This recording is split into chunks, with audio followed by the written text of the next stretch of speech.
Assalamualaikum warahmatullahi wabarakatuh. 92,1 FM Radio Pesona, stasiun informasi terbaikmu. Selamat siang Pesona Inspira, apa kabar? Sesuai dengan janji Valia sebelumnya ya, hari ini jam 1 siang akan ada talk show interaktif yang sangat menarik, karena ini merupakan salah satu agenda dalam Hari Pers Nasional atau HPN. Dan saat ini Valia akan berdiskusi atau ngobrol-ngobrol ringan aja ya, sambil nemenin Pesona Inspira semuanya yang mungkin saat ini lagi menikmati santap siangnya. Di studio Radio Pesona FM saat ini sudah hadir 2 orang yang sosoknya sudah sering Valia bertemu gitu ya. Tapi mungkin kalau Pesona Inspira mungkin masih jarang ketemu. Jadi kalau gitu Valia mau kenalin dulu nih, atau mungkin biar mereka langsung kenalan aja ya. Yang pertama mungkin dari sisi paling kanannya Valia bisa duluan kenalan. Halo, selamat siang, ada siapa di situ? Halo, selamat siang. Nama saya Agus Supriyadi, saya wartawan Wonosobo Express. Saya Ketua Panitia Hari Pers Nasional tahun 2024. Betul sekali. Selamat siang Mas Agus Supriyadi. Mas Agus ini selaku Ketua dari HPN 2024 Wonosobo ya. Dan memang sudah lama sebagai wartawan yang mungkin udah puluhan tahun ya Mas ya. Udah berapa tahun Mas jadi wartawan? Puluhan tahun sih. Ngalahin ini nggak Mas, usianya Indonesia nggak? Enggak lah. Nggak ya, belum ya. Belum. Karena masih muda ya. Masih muda. Benar. Muda sekali. Oke, selanjutnya di sebelah Mas Agus ada siapa? Monggo boleh sapa-sapa Pesona Inspira dulu. Ya. Selamat siang Pesona Inspira, Mbak Valia. Saya Muharno Zarka. Kebetulan saya diamanai oleh teman-teman untuk menjadi Ketua Komunitas Jurnalis Wonosobo. Jadi saya termasuk wartawan yang sudah cukup lama di Wonosobo. Iya. Saya diberi amanah oleh teman-teman untuk menjadi Ketua KJW. Oke. Saya sehari-hari menjadi wartawan media online Suara Baru ID. Oh, Suara Baru ID ya. Oke, jadi Pesona Inspira saat ini yang hadir di Radio Pesona FM memang sudah sesepuh dalam hal jurnalistik. Ada sebagai Ketua HPN dan juga ada Ketua Komunitas Jurnalis Wonosobo. Dan karena talk show kali ini dalam rangka Hari Pers Nasional tahun 2024 nih, mungkin bisa diceritakan sedikit Mas, sejarahnya atau awal mula ada Hari Pers Nasional tuh gimana sih? Mungkin Mas Agus atau Pak Harno mungkin? Ya, Oke, Om Harno. Selamat siang Mbak Valia dan Pesona Inspira. Ini Pers Nasional itu lahir di Solo pada tanggal 6 Februari tahun 1946. Jadi awal mula kemudian muncul Hari Pers Nasional itu di Solo, dan di kota Surakarta ini ada Monumen Pers Nasional Mas Agus, yang setiap tahun kita peringati Hari Pers Nasional. Dan teman-teman wartawan, teman-teman media ini punya sejarah panjang karena ikut dalam proses kemerdekaan Indonesia waktu itu. Oke. Jadi namanya waktu itu, istilahnya lebih dikenal sebagai Pers Perjuangan. Karena sama-sama ikut memperjuangkan kemerdekaan Indonesia. Ini saya kira peran yang sangat luar biasa. Betul. Dan pers itu menjadi salah satu dari 5 pilar demokrasi di Indonesia. Jadi demokrasi itu akan sehat, demokrasi itu akan kuat. Itu salah satu peran yang hadir di situ. Di samping pilar demokrasi yang lain, itu seperti partai politik, kemudian media massa di situ ikut masuk menjadi salah satu pilar demokrasi di Indonesia. Kemudian dalam konteks kegiatan tahunan, kita setiap tahun, karena ini menjadi momentum bagi teman-teman media dan wartawan itu untuk memperingati hari lahir Pers Nasional, kemudian secara serentak di seluruh Indonesia itu pada setiap bulan Februari, utamanya pada saat tanggal 9 Februari itu secara serentak di seluruh Indonesia ini semua memperingati, dan termasuk di Wonosobo. Oke. Ini juga sama-sama ikut memperingati Hari Pers Nasional. di samping punya peran secara nasional untuk ikut memperjuangkan kemerdekaan Indonesia, semakin kesini semakin kemudian sampai pada saat ini, saya kira juga teman-teman media, teman-teman wartawan di masing-masing daerah punya peran sendiri-sendiri, terutama dalam ikut sama-sama mengawal proses pembangunan, mengawal proses proses yang kebijakan yang ada di masing-masing daerah. Kemudian kami juga tetap dalam posisi, karena media menjadi bagian dari kritik sosial ya Mas Agus, kami juga selain mendukung program-program pemerintah, kami juga selalu ikut istilahnya melakukan kritik terhadap kebijakan-kebijakan pemerintah yang itu saya kira tidak tidak berpihak pada masyarakat, karena PES itu yang menjadi catatan adalah tugas utamanya adalah berpihak pada masyarakat. Jadi awal sejarahnya ada Hari Pers Nasional itu karena awalnya tuh ada peran gandanya dari pers atau wartawan saat itu, tidak hanya untuk memberikan informasi tapi juga sebagai aktivis politik yang menyuarakan kemerdekaan gitu ya. Terus akhirnya ada pertemuan di Solo dan akhirnya ditetapkanlah setiap tanggal 9 Februari sebagai Hari Pers Nasional gitu. Kalau Hari Pers Nasional itu sendiri sebetulnya kalau tiap tahun ada tema khusus atau enggak nih Mas Agus mungkin? Kalau tema khusus selalu ada ya, biasanya disesuaikan dengan kondisi yang ada. Misalnya ketika kebetulan berkaitan dengan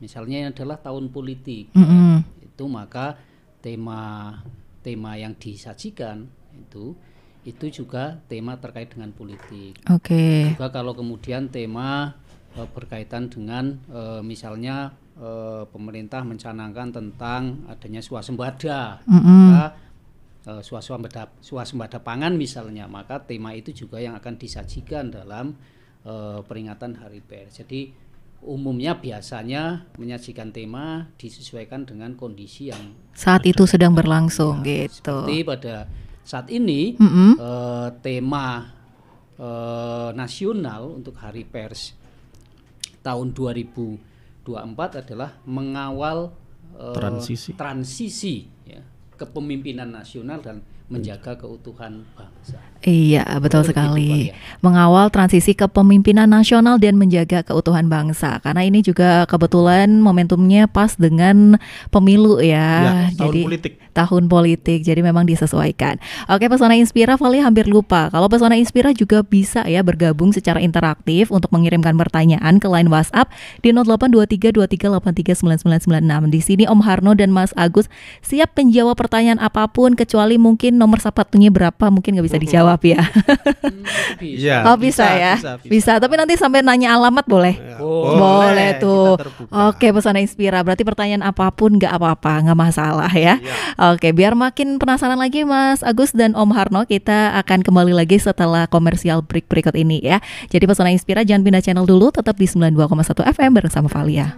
Pesona Inspira masih barengan sama Valia di dialog interaktif talk show dalam rangka Hari Pers Nasional, di mana temanya adalah mengawal transisi kepemimpinan nasional dan menjaga keutuhan bangsa. Saat ini sudah ada dua narasumber, ada Ketua HPN 2024 Wonosobo, ada dengan Mas Agus Supriyadi dan juga Ketua Komunitas Jurnalis Wonosobo Om Harno ya, alias Muharno Zarka. Tadi sudah dijelaskan nih sama Om Harno sejarahnya ada Hari Pers seperti apa. Tapi sekarang Valia pengen tahu juga sejarahnya kalau jurnalis di Wonosobo seperti apa Mas. Mungkin sejarah dari KJW, Komunitas Jurnalis Wonosobo-nya mungkin bisa diceritakan Om Harno. Ya, terima kasih Mbak Valia. Saya termasuk salah satu teman-teman media yang melampaui banyak masa. Ya, masa Orde Baru, masa reformasi dan masa kini. Artinya termasuk yang dari sisi usia paling tua. Jadi sebetulnya di organisasi wartawan itu yang kemudian diakui oleh Dewan Pers, karena apapun bahwa media wartawan itu ada naungannya Dewan Pers, kemudian kita dipayungi oleh Undang-Undang 40 tahun 99 tentang pers. Jadi kita bekerja ada payung hukumnya, kita bekerja ada lembaga yang menaunginya. Jadi kalau organisasi wartawan yang kemudian diakui oleh Dewan Pers itu ada PWI, Persatuan Wartawan Indonesia, kemudian ada Ikatan Jurnalis Indonesia, Aliansi bukan Ikatan, Aliansi Jurnalis Indonesia atau AJI, ada IJTI, Ikatan Jurnalis Televisi Indonesia, kemudian ada Serikat Media Siber Indonesia, SMSI. Ini berkembang muncul setelah era media digital, artinya ada media siber dan sebagainya. Kemudian kalau dulu enggak, kalau dulu hanya PWI, kemudian IJTI dan AJI, tapi belakangan kemudian setelah marak media-media online, kemudian ada Serikat Media Siber Indonesia, SMSI, selain AJI, PWI, kemudian IJTI. Banyak ya Om ya. Nah kebetulan ini kalau di Wonosobo ada organisasi yang menaungi wartawan, yaitu PWI. Kemudian itu yang memang struktur organisasinya dari pusat, kemudian di Jawa Tengah, kemudian di Wonosobo ada.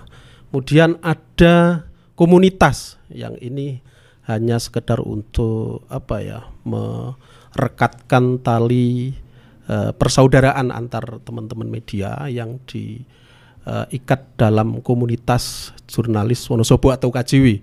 Dan ini sejak saya menjadi wartawan di Wonosobo ini dulu sudah ada, artinya saya juga ikut membentuk, kemudian sampai hari ini masih bertahan bahwa PWI adalah organisasi yang resmi diakui oleh Dewan Pers, dan kemudian struktur organisasinya dari pusat, daerah, provinsi sampai daerah ada. Tapi kalau KJW ini hanya organisasi yang sifatnya kedaerahan lah, untuk istilahnya mengikat tali persaudaraan antara teman-teman wartawan yang ada di daerah.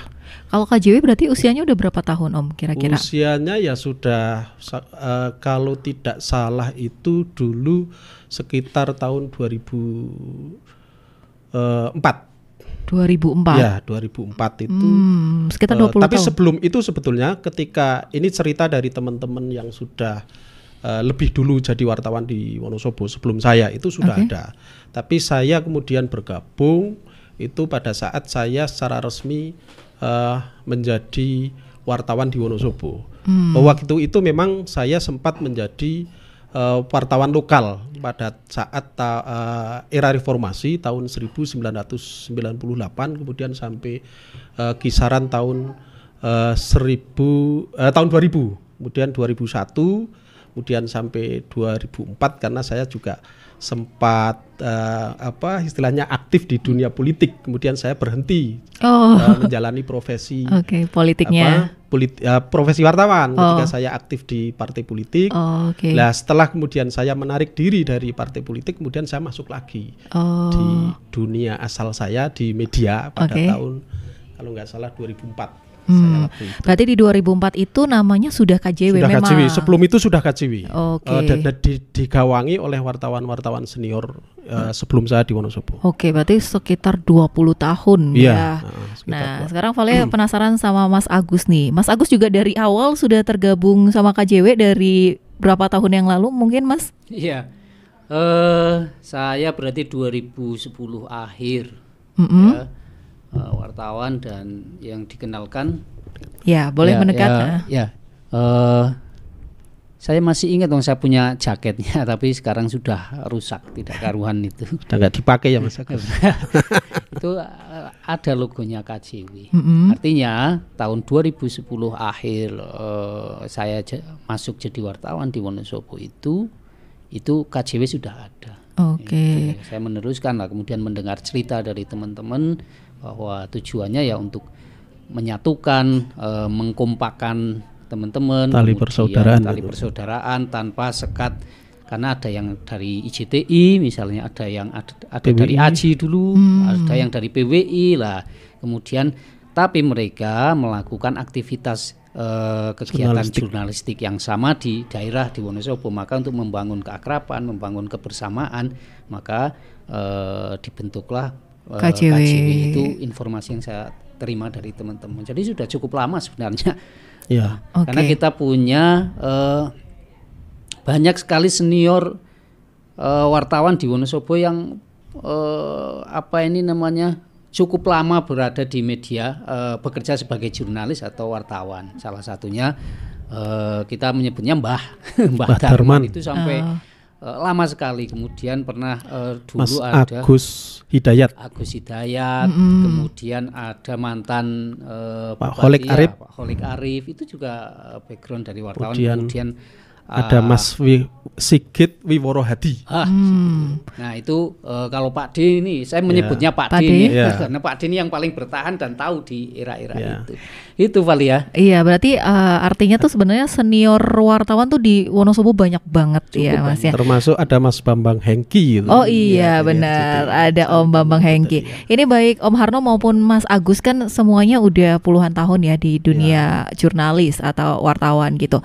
Menurut Mas Agus deh, Valia pengen dengar menurut Mas Agus, kira-kira ada perbedaan wartawan di zaman dulu sama wartawan zaman milenial gini sekarang nggak sih? Ada bedanya nggak? Pasti ada, apalagi nanti kalau Pak D cerita. Iya.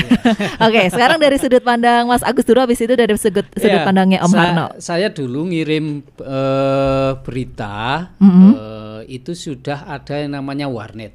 Iya, warnet. Saya sudah menggunakan email di era itu, tapi belum ada smartphone. Oke. Jadi dari saya pakai kamera tuh style dulu ya Mas ya. Kamera, tapi kameranya ini sudah digital sebenarnya. Oh, udah digital. Ada kemudian kamera jenis pocket yang kecil-kecil itu loh, dilincah lagi.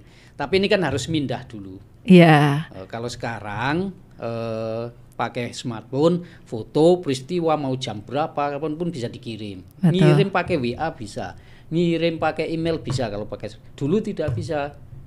Dulu WA itu kan hanya dibatasi waktu itu. Oke. Di era-era itu. Kemudian informasi yang masuk sekarang lebih banyak karena apa? Orang sudah punya smartphone, bisa ngirim foto, bisa ngirim peristiwa, bisa bahkan mereka bisa menambahkan narasi. Itu kemudian bisa dikirim ke kita. Kalau dulu di era saya, di era awal-awal saya jadi wartawan ya, ketika ada longsor gitu ya, ketika ada peristiwa atau kejadian kecelakaan misalnya, ya harus ke lokasi karena nggak ada yang ngirim fotonya. Benar. Maka kita menjadi wartawan yang sangat disiplin dalam waktu, disiplin dalam deadline. Kemudian kita juga menjadi wartawan yang sangat aktif ya, ketemu dengan banyak orang. Lah ini era hari ini lebih banyak memanfaatkan teknologi dan juga media yang ada. Jadi karena perbedaannya tuh letaknya sebenarnya di teknologi sama sarananya itu sendiri ya Mas ya. Jadi ada effort lebih, sama wartawan yang zaman dulu tuh melakukan effort lebih daripada yang saat ini. Betul. Gitu. Tapi tingkat kepuasannya akan berbeda. Kalau menurut Mas Agus tingkat kepuasannya gimana kalau yang dulu sama yang sekarang? Kalau kita ya lebih asik dulu ya. Walaupun kalau kecepatan memang hari ini ngomong kecepatan mengirim, kecepatan mendapatkan informasi, memang kemajuan teknologi itu saat ini telah memberikan kecepatan itu. Tetapi kreativitas, perjuangan, kemudian kepuasan diri dalam melakukan kerja-kerja jurnalis, saya pikir dulu menurut saya ini lebih baik menurut saya. Keterbatasan melahirkan kepuasan. Betul. Ya. Kalau ini Pak Deni kalau Om Harno gimana? Kalau menurut Om Harno perbedaan wartawan dulu sama sekarang gimana Om? Saya melihat kalau wartawan Tempo dulu ini perjuangannya luar biasa. Kalau saat ini karena perkembangan teknologi informasi ini, teman-teman terus terang sangat dimudahkan untuk baik informasi yang masuk ke wartawan terkait kejadian dan lain sebagainya itu lebih banyak. Kemudian proses produksi berita, kemudian pengiriman berita. Bahkan saat ini terus terang teman-teman banyak dimanjakan oleh rilis-rilis yang dikirimkan oleh mitra wartawan. Kalau dulu itu tidak ada istilah rilis berita, bahwa produk berita itu memang betul-betul diproduksi oleh wartawan. Jadi betul-betul ke lapangan. Jadi ada berbagai sudut pandang. Jadi antara satu media dengan media lain itu pasti angle-nya berbeda-beda. Dan ini perjuangan yang luar biasa.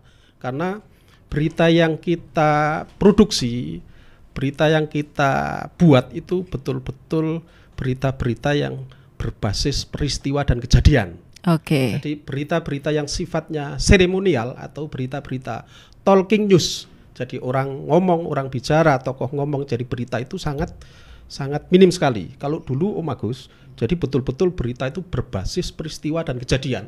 Jadi teman-teman murni ke lapangan. Cuman ya memang perjuangannya sangat luar biasa karena waktu itu kita belum ada internet. Kita ngirim masih sistem manual dan sebagainya. Ketika kita misalnya ke lapangan waktu itu, saya sampai ingat ketika ada kasus longsor di Watu Malang, ini kebetulan ayahnya Mbak Pelangi itu Mas Bambang Hengki itu menjadi saksi hidup pada saat kejadian longsor di Watu Malang. Jadi teman-teman ketika sampai lokasi itu harus cepat-cepat menggali data, kemudian mengambil gambar, kemudian cepat-cepat balik lagi untuk ke kota untuk bisa mengirim. Karena waktu itu ngirimnya foto saja masih manual. Jadi kita harus ngirim lewat paket. Waktu itu kalau kami itu ngirimnya biar cepat lewat bis. Jadi lewat agen bis nanti ada petugas khusus yang kemudian mengambil foto di agen bis di Semarang. Terus? Ya, terus kemudian berita pun kita masih pakai fax, belum pakai internet, faksimil. Jadi teman-teman pasti selepas duhur itu antri pada di PT Telkom, yang karena fasilitas di situ.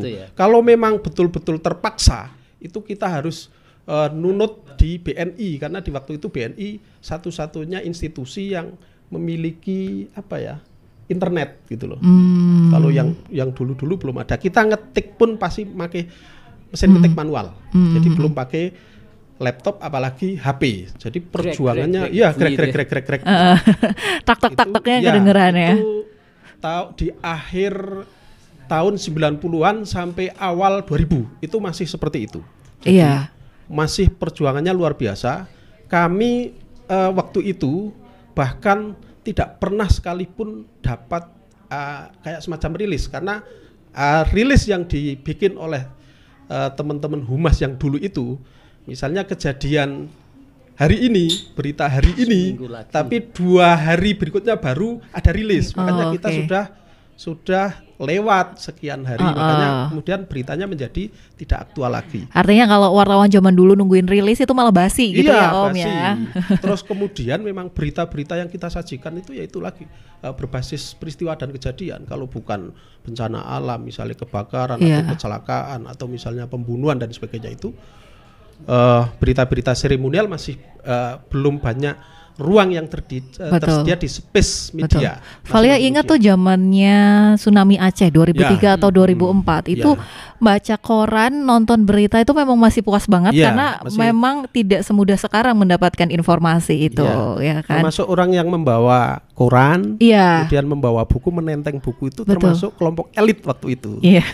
Di tahun 90-an, awal 2000-an. Artinya ini kelas menengah ke atas, kelas terdidik ketika itu mereka kemana-mana tentengannya tuh koran atau buku. Betul. Dan termasuk juga penjual koran biasanya kalau dulu pagi-pagi itu udah ngider ya Om ya, udah lemparin koran-koran langganan gitu ya. Sekarang kayaknya makin berkurang gitu. Tapi sekarang kemudian karena perkembangan era teknologi informasi yang sedemikian pesat, kemudian teknologi berubah, kemudian fasilitas yang bisa digunakan oleh teman-teman itu sekarang banyak sekali. Bahkan saya ngirim berita sudah tidak pernah pakai laptop.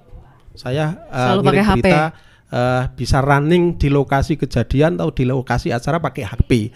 Artinya pada saat acara belum selesai bisa jadi berita itu sudah terkirim dan sudah tayang gitu. Oke, ya memang Tuntutannya seperti itu kalau yang sekarang itu, ya, karena kecepatan dari karena sisi udah kecepatan. mudah, Ya.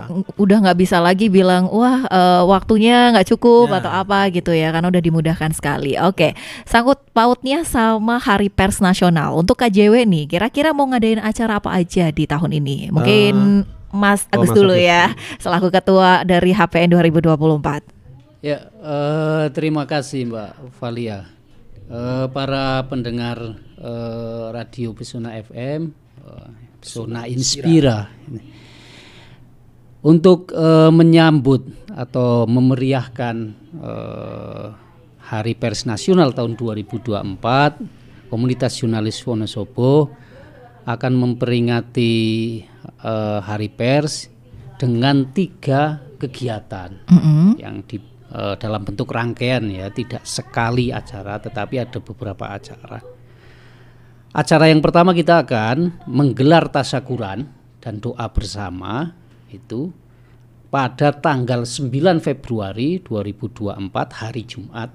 Hari pagi. Jumat ini berarti Iya, ya. hari Jumat ini di Pendopo Bupati Wonosobo. Yang ini terbuka untuk umum atau hanya anggota saja yang bisa ikut? Ya, kita hanya anggota, kemudian juga beberapa Mitra. undangan mitra. Oke. Itu akan dihadiri Bupati Wonosobo dan jajaran Forkompimda. Oke, selanjutnya yang kedua dan ketiga. Kemudian tanggal 16 Februari 2024 itu rangkaian yang kedua, itu kita akan menggelar mini soccer. Mini soccer. Ya, itu sepak bola mini ya. Personilnya 7 orang. Itu antara wartawan dengan Forkompimda. Jadi tim Forkompimda. Jadi tidak boleh diwakilkan itu. Oke. Ya, Forkompimda ya bupati, ada sekda, Oke. ada Pak Wakil. Semacam pertandingan persahabatan gitu Ya. ya. Fun Mbak. Fun, senang. oke. Hiburan. Tapi ini ada unsur dendam juga ini kayaknya, ini karena kita kalah terus ya. Terus gimana, Mas? Lanjutannya ada kegiatan apa lagi? Kemudian ini yang ketiga, itu di awal bulan Maret 2024, tepatnya di tanggal 2 dan 3, kita akan menggelar acara event yang cukup besar ya, selama 2 hari, yaitu gelar potensi lokal, durian, kemudian kopi, teh, dan tembakau garangan dan tembakau lembutan. Di mana tuh lokasinya? Lokasinya ada di Gerbang Mandala Wisata. Kebetulan ini baru diresmikan gedungnya yang baru, bentuknya seperti pendopo dan arena pertunjukan. Betul. Nah, kita ada di sana dan kita sudah komunikasi dengan berbagai pihak. Lah, acara ini sudah kita sampaikan ke jajaran pemerintah, Pemkab Wonosobo dan juga teman-teman yang lain ya, teman-teman terkait yang lain. Ini acara sangat didukung dan diapresiasi kalau itu betul-betul akan dilakukan. Nah, kenapa kita untuk acara yang ketiga ini menjadi acara yang penting gitu ya? Dari pengalaman yang dilakukan oleh teman-teman Wonosobo dalam melakukan peliputan itu, Wonosobo itu punya potensi pertanian yang sangat beragam. Salah satunya yang tadi kita sebutkan, sehingga itu menjadi tema kita, menjadi fokus kita.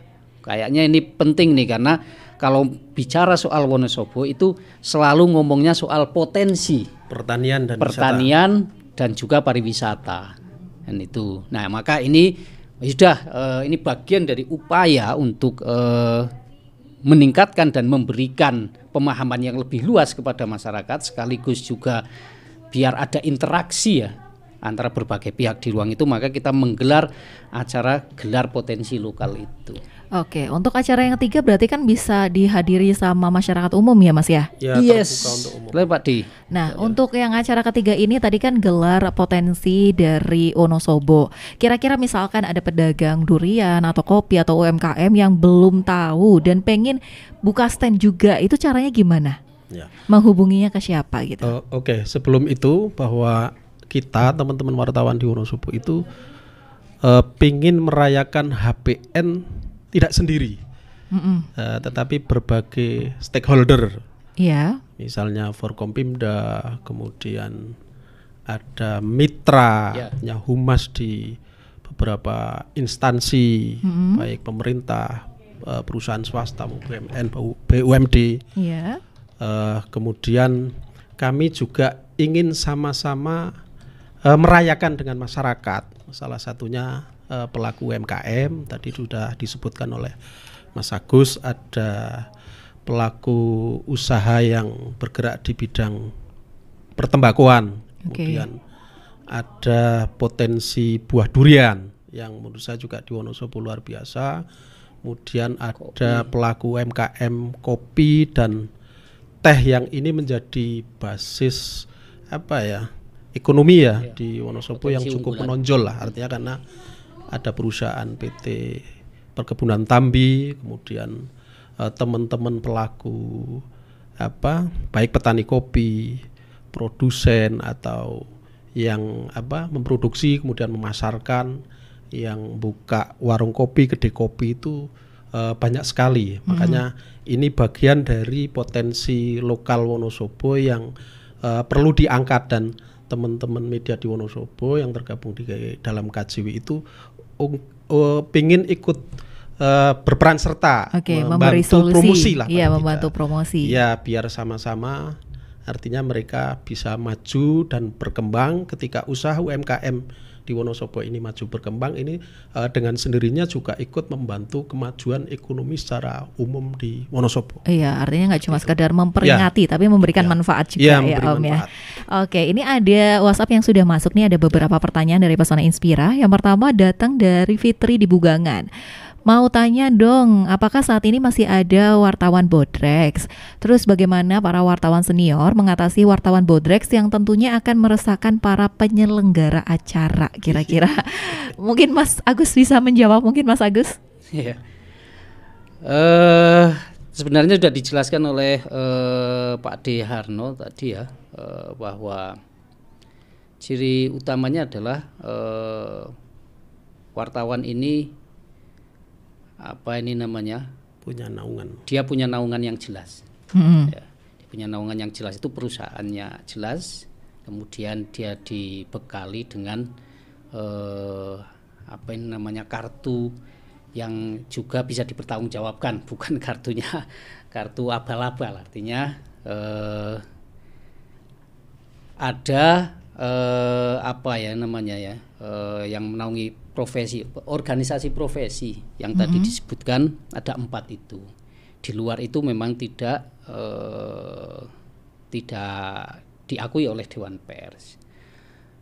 Berikutnya soal media juga terverifikasi di Dewan Pers. Jadi kalau tidak terverifikasi ya juga itu dianggap juga patut dipertanyakan begitu. Nah, pengalaman tentang wartawan yang dimaksud itu, saya pikir Pak Denny lah yang paling cocok menjelaskan. Karena Pak Denny bergelut dalam beberapa lintas era, jadi dia tahu betul ini perilakunya seperti apa itu. Walaupun saya juga tahu berkali-kali ada komunikasi, Mas ini kok saya diancam oleh oknum yang mengaku wartawan, orang yang mengaku wartawan, tapi medianya kok tidak jelas, tak ditelusuri kantore orang. Nah, kita memang sering mendapatkan itu, dan selama ini kita sudah berupaya baik ke Diskominfo, Prokompim, kemudian Pemkab Wonosobo, dan juga yang biasa umum kan kepala desa ya, atau pihak-pihak yang lain yang punya problem dengan wartawan bodrek itu biasanya kita ajak komunikasi, kita jelaskan. Oke, ya sekarang karena tadi sudah dilempar juga sama Mas Agus ke Om Harno, jadi mungkin Om Harno bisa ngejelasin lebih jelas kalau wartawan bodrek tuh kayak gimana kalau menurut Om Harno? Mbak Valia, jadi fenomena wartawan bodrek ini sebetulnya sudah muncul sejak lama, sejak keberadaan media ini, artinya sudah sejak dulu memang ada. Kalau dulu juga selain istilah wartawan bodrek itu ada istilah WTS. Jadi wartawan tanpa surat kabar. Oh, kayak jadi, hubungan tanpa status gitu. Ya, jadi mereka kemana-mana macak seperti wartawan, baik dari sisi penampilan maupun dari sisi cara kerja dengan mendatangi narasumber dan sebagainya. Tetapi niat mereka itu bukan untuk mencari berita, tapi ada motif-motif lain yang ujung-ujungnya dalam tanda petik itu memeras. Dan sejak dulu memang fenomena bodrek, kemudian wartawan bodrek, sebetulnya mereka nggak bisa menyebut dirinya sebagai wartawan. Kemudian fenomena WTS ini menjadi musuh bersama. Nah, seiring perjalanan waktu, kemudian era keterbukaan setelah reformasi, kemudian berkembang teknologi informasi yang semakin canggih ini, fenomena ini semakin istilahnya membesar itu loh. Banyak sekali, artinya teman-teman kemudian yang mengatasnamakan dirinya sebagai wartawan, tetapi mohon maaf bahwa biasanya mereka bekerja di media-media yang tidak jelas. Tadi Mas Agus sudah menyampaikan bahwa kita sebagai media mainstream atau media arus utama itu ada naungannya adalah Dewan Pers, dan kita punya Undang-Undang 40/99 itu yang menaungi kita dalam bekerja atau menaungi perusahaan kita sebagai perusahaan yang berbadan hukum pers. Nah, biasanya mereka artinya kemudian muncul wartawan-wartawan bodrek itu, jadi dari sisi perusahaannya sudah tidak jelas. Kemudian dari sisi orangnya juga tidak jelas. Apakah mereka benar-benar wartawan atau tidak? Dari sisi perusahaan, apakah perusahaannya terverifikasi di Dewan Pers atau tidak? Kemudian ketika misalnya perusahaannya sudah tidak jelas, kemudian berita orangnya juga statusnya tidak jelas, pasti kemudian beritanya, produk informasi yang disajikan pasti semakin tidak jelas.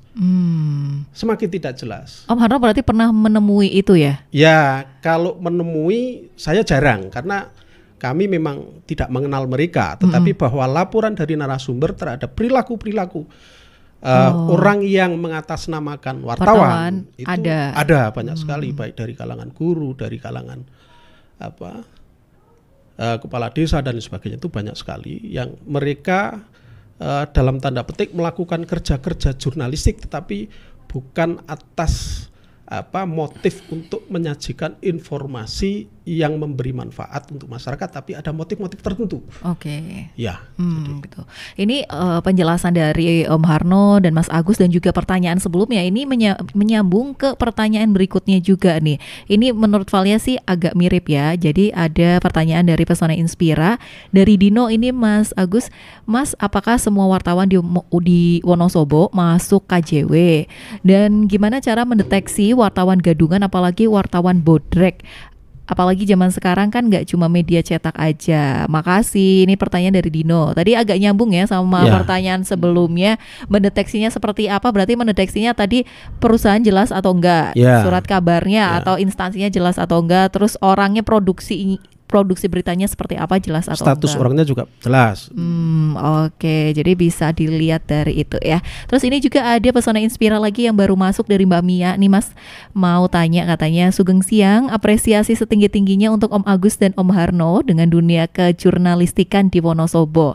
Oh, nggak nanya sih, cuma ngucapin semangat ya, sehat selalu. Terima kasih. Mbak Valia, selamat tugas, terima kasih. Terima kasih banyak Mbak Mia. Mbak Mia memang selalu merapat mendengarkan radio Pesona FM, udah yang paling setia pokoknya Mbak Mia, terima kasih banyak. Dan melanjutkan obrolan soal HPN tahun ini yang tadi sudah ada 3 kegiatan yang di-spill sama Mas Agus, dan kegiatan yang untuk dibuka secara umum di tanggal 2 sampai 3 Maret ya. Jadi untuk Pesona Inspira yang nantinya ingin hadir ya tinggal datang aja ke Mendolo ya Mas ya, betul? Ya. Itu jam berapa sampai jam berapa Mas? Itu 2 hari, kita mulai dari ada pembukaan ya, acara pembukaan terlebih dahulu. Jam 9. Mulai dari jam 9. Dari jam 9 ya. Sampai malam. Malamnya itu sampai sampai sekitar jam 10-an lah. 10-11an itu sudah Oke. Nah, paginya keesokan harinya kita teruskan dengan agenda yang beberapa agenda, karena ada juga kegiatan semacam diskusi Sarasean ya, Sarasean bersama Mas Farid Gaban terkait potensi Wonosobo. Oke. Kemudian ada pentas seninya juga. Oh, ada pentas seninya juga. Pentas seni Lengger ya. Pentas seni Lengger di sana, dan kalau lombanya sih lomba-lomba terkait dengan kegiatan pengenalan potensinya itu. Seperti ngelinting bersama itu. Ada lombanya. Oke, jadi buat Pesona Inspira yang tanggal 2-3 Maretnya nggak ada acara, udah bisa mulai mengagendakan untuk datang di acara tersebut ya. Tapi karena saat ini sudah pukul 2, sebelum Valia mau ngajakin Mas Agus dan Om Harno untuk closing statement, Valia akan break dulu sebentar ya, biar Pesona Inspira nggak langsung merasa kehilangan. Kita akan kembali lagi setelah pesan berikut ini. Ya, Pesona Inspira masih bersama Valia di 92,1 FM Radio Pesona, stasiun informasi terbaikmu di dialog interaktif dalam rangka Hari Pers Nasional atau HPN yang diperingati setiap tanggal 9 Februari. Dan dari tadi ini di studio Radio Pesona FM sudah kehadiran 2 narasumber, yakni Ketua HPN 2024 Wonosobo ada Mas Agus Supriyadi, dan ada Ketua Komunitas Jurnalis Wonosobo ada Om Muharno Zarka atau Om Muharno ya, atau Valia biasa manggilnya Om Harno gitu. Dari tadi kita udah jelasin, udah ngobrolin soal sejarah HPN, kemudian sejarah KJW, bahkan kita juga menceritakan biar bisa mungkin mengidentifikasi wartawan bodreks seperti apa, biar kita terhindar dari hal-hal negatif dari wartawan bodreks gitu ya. Akhirnya ada hal-hal yang bisa jadi manfaat atau kehati-hatian kita ketika ketemu sama wartawan bodreks gitu. Tapi saat ini karena waktunya udah sedikit, jadinya Valia mau nggak mau udah harus ngasih closing statement nih buat Pesona Inspira. Dari Om Harno atau Mas Agus dulu, mungkin ingin memberikan closing statement apa, atau mungkin pengen menjelaskan harapan atau pesan-pesan gitu, Om? Ya, terima kasih Mbak Valia, bahwa di era digital saat ini lalu lintas informasi sangat luar biasa, terutama yang tersaji di media sosial. Jadi tidak selamanya kemudian informasi yang tersaji ini informasi yang bermanfaat bagi masyarakat, karena di sana kadang-kadang ada informasi bohong, informasi hoax, atau ada informasi yang sifatnya fitnah, memfitnah antara satu dengan yang lain. Karena itu kami selaku wartawan punya tugas menjernihkan informasi-informasi yang keruh, informasi-informasi yang tidak ada manfaatnya di media sosial. Jadi kami punya tugas untuk melakukan klarifikasi, konfirmasi, investigasi, kemudian akan menghasilkan sebuah produk yang betul-betul utuh, produk-produk yang ini bermanfaat, produk-produk informasi yang positif, kemudian produk-produk informasi yang menginspirasi, bukan informasi-informasi yang sifatnya ini informasi sampah yang justru ini akan menjadi racun bagi pembacanya. Saya kira itu. Oke, baik. Jadi bukan informasi yang menggiring ke arah opini-opini sesat gitu ya. Oke, baik. Terima kasih Om Harno. Selanjutnya Mas Agus, ada pesan, harapan mungkin Mas? Iya, saya ingin acara ini bisa diramaikan. Pesona Inspira, masyarakat Wonosobo bisa hadir di peringatan HBN, utamanya di tanggal 2 dan 3 Maret ya, sebelum puasa. Ini bisa hadir di Gerbang Mandala Wisata, ada gelar potensi di sana. Secara internal tentu saja kami berharap ini peringatan HBN bagi kami itu juga menjadi peringatan atau momentum penting melakukan evaluasi, melakukan refleksi itu ya, sekaligus juga menjadi tantangan kita ke depan menyajikan informasi yang seperti disampaikan oleh Pak Deharno tadi, berita-berita yang lebih berkualitas gitu. Kemudian juga informasi-informasi yang berkualitas itu. Nah ini juga secara internal terus menjadi evaluasi kami, terus menjadi refleksi kami agar lebih baik ke depan, karena ya eranya seperti ini. Kalau tidak ya tidak mengikuti kondisi hari ini dengan tetap menjaga kualitas ya, kita akan tergulung, gitu. Kita akan tersingkir, gitu ya. Itu sudah disadari oleh teman-teman juga. Saya pikir itu Mbak Valia ya, dan pendengar radio Pesona FM Wonosobo. Oke, jadi Valia juga berharap semoga peringatan Hari Pers Nasional di tahun 2024 ini lebih meriah dan lebih memberikan banyak manfaat ke masyarakat, nggak cuma ke jurnalis Wonosobo aja ya. Selanjutnya juga untuk tadi tagline-nya mengawal transisi kepemimpinan nasional dan menjaga keutuhan bangsa bisa lebih terasa juga untuk masyarakat. Baik, Pesona Inspira, karena waktunya sudah overtime nih ya, over durasi, akhirnya Valia mau nggak mau harus pamit. Dan Valia ucapkan terima kasih banyak untuk Om Harno dan terima kasih banyak untuk Mas Agus. Semoga kapan-kapan kita bisa talk show lagi, ngobrol-ngobrol lagi, siaran bareng lagi ya. Terima kasih juga untuk Pesona Inspira yang sudah bergabung dan mendengarkan Radio Pesona FM. Nantinya dengarkan terus Radio Pesona FM karena masih akan ada banyak dialog interaktif yang menarik. Akhir kata saya Fasalri Amalia alias Valia undur diri. Wassalamualaikum warahmatullahi wabarakatuh.